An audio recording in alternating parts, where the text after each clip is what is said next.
Bismillahirrahmanirrahim. 15 Temmuz askeri darbe girişiminin ve buna karşın zaferle neticelenen halkın direnişinin üzerinde 4 yıl geçti.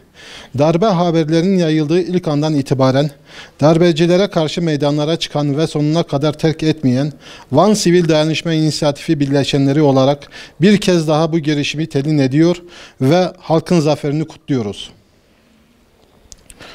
Bununla birlikte toplumumuzun bir daha bu tür girişimlerle yüz yüze kalmamasını temenni ediyor. Türkiye'de bir gelenek haline gelen darbe kültürünü tamamen kaldırmak için kalıcı tedbirlerin alınmasının çağrısında bulunuyoruz.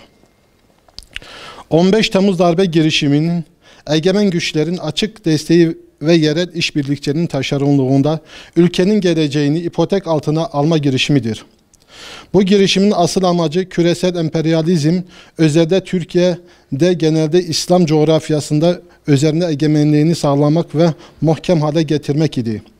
Ancak Müslüman halkın ortaya koyduğu tarihi direniş bu planı boşa çıkarmış, darbecilerin gerçek yüzlerini tamamen tanımasına imkan sağlamıştır.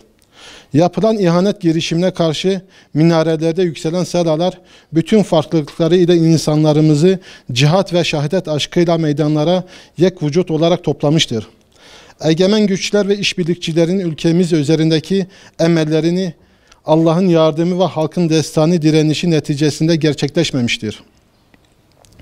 Hain darbe girişiminin başarısızlıkla sonuçlanması, darbelerle anılan Türkiye siyasi tarihinde darbe sevicilerin açısından önemli bir kırılma noktası olmuştur.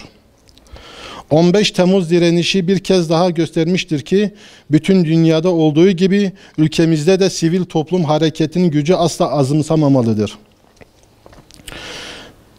Darbeci zihniyetle her zeminde mücadele haklı ve anlaşılır olmakla ile birlikte bu mücadele sırasında olası mağduriyetler de önüne geçilmelidir.